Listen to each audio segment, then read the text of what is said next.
ఇవాళ వాళ్ళ ధనదాహం వల్ల వాళ్ళ దోపిడీ వల్ల మేడిగడ్డ కుప్పగూలింది. ఏమవుతుందా, ఒకటి ఓ పిల్లర్ గుంగిపోతే ఏమవుతుంది, ప్రాజెక్ట్ అంత ఉంది కదా అంటారు. హరీష్ రావు గారు, నీ గుండెకాయ ఊడవిక్తే నీకు తెలుస్తా, మొత్తం బాడెంత 6 అడుగులు ఉన్నావు, గుండెవి తీసి పక్కకు పెట్టు, నువ్వు ఉంటావో లేదో చూద్దాం. ప్రాణహిత చేవెళ్ళ గోదావరి జలాల మీద మేడిగడ్డ అనేది గుండెకాయే. ఆ గుండెనే లేకున్న తర్వాత మిగతా బాడీ ఉందని చెప్పుకోవడానికి తప్ప సున్నా కూడా ప్రయోజనం లేదు. ఇవాళ అన్నిటికంటే కింది నుంచి లిఫ్ట్ చేయాల్సింది, అక్కడి నుంచి మేడిగడ్డ నుంచి నీళ్ళు ఎత్తి అన్నారంలో పోయాలి, అన్నారంలో పోసిన నీళ్లు సుందిళ్ళలో పోయాలి, సుందిళ్ళలో పోసిన నీళ్లు మిడిమానేరు, అక్కడి నుంచి శ్రీపాద ఎల్లంపల్లి, అక్కడి నుంచి ఎస్ఆర్ఎస్పి, అక్కడి నుంచి మిగతా ప్రాంతాలకు నీటిని తరలించాలి. అసలు కానీ పిసల్ అయిపోయింది అని అంటే, అసలు పిసల్ గయా అంటారు ఉర్దూలో. అసలు పిసల్ గయా భాయ్, आपको समझ में नहीं आ रहा, जान पूछ के बोल रहे हैं या बिना ऐसी बोल रहे. ఇట్లా మొత్తం ప్రాజెక్టుని కుప్పగూల్చి మీ ధనదాహానికి బలైపోయిన మేడిగడ్డ, అన్నారం, సుందిల పోవడం వల్ల ఈరోజు కిందికి వరద జలాలు పోతున్నాయి. 10 సంవత్సరాలు మీరు గోదావరి బేసిన్ మీద ప్రాజెక్టులు కట్టకపోవడం వల్ల ఈరోజు చంద్రబాబు నాయుడు గారు తరలించకపోతా అని ధైర్యంగా చెప్పగలుగుతున్నాడు.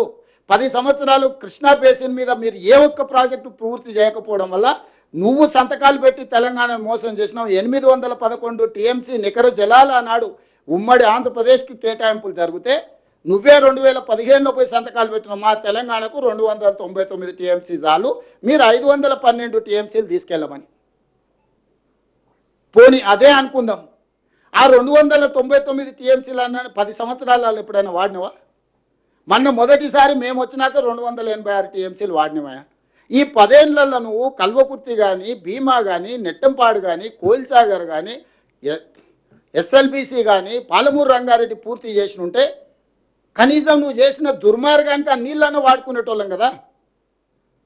ఈరోజు ప్రతి సంవత్సరం 700 పైన టీఎంసీలు ఆంధ్రప్రదేశ్ తరలించకపోతుందనంటే 10 సంవత్సరాలు చంద్రశేఖరరావు గారు, హరీష్ గారు తెలంగాణకు చేసిన ద్రోహం, దక్షిణ తెలంగాణని ఎడారిగా మార్చి మీరు ఈరోజు నీళ్లు వినియోగించుకోకుండా ప్రాజెక్టులు పూర్తి చేయకుండా వదిలేయడం వల్ల ఆ కృష్ణానది జలాలు కూడా రాయలసీమ లిఫ్ట్, ముచ్చమర్రి, పోతిరెడ్డిపాడు 44,000 క్యూసెక్స్ నుంచి 80,000 క్యూసెక్లు, ఇవాళ శ్రీశైలం బ్యాక్ వాటర్స్ నుంచి రోజుకు 10 టీఎంసీలు తరలించుకోవడానికి ప్రాజెక్టులు కట్టారు.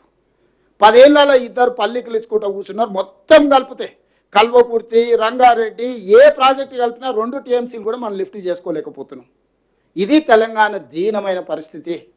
ఆనాడు పాలమూరు రంగారెడ్డి ఎత్తిపోతలు జూరాల నుంచి తీసుకుందామని అంటే ఎవడా మీకు చెప్పినాడు, జూరాల నుంచి చిన్నారెడ్డి నీకు తలకాయ లేదు, తల ఆడబెట్టుకుంటాం అని చిన్నారెడ్డిని తిట్టి అడిగిపోయాడు.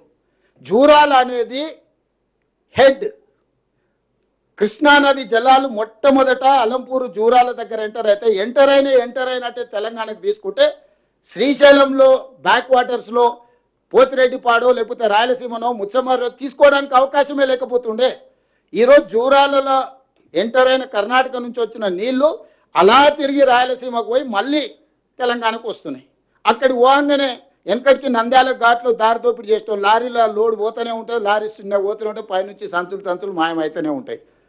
ఇవాళ రాయలసీమ లిఫ్టు, పోతిరెడ్డిపాడు, ఇవాళ ముచ్చమర్రి, ఆ ప్రాంతానికి పోయిన నీళ్ళు అక్కడికక్కడనే మాయమైపోతున్నాయి. ఎక్కడ పోయినా తెల్లారిలో చూసే వరకాలు ఏమి కనిపిస్తలేవు. రాత్రి చూస్తే శ్రీశైలం నిండుకుంటుంది, తెల్లారి వరకాల కాలి కుండలాగా కనిపిస్తుంది. దీనికి కారణం పోతిరెడ్డిపాడు కాదా? నువ్వు చేసిన కుంపటి కాదా?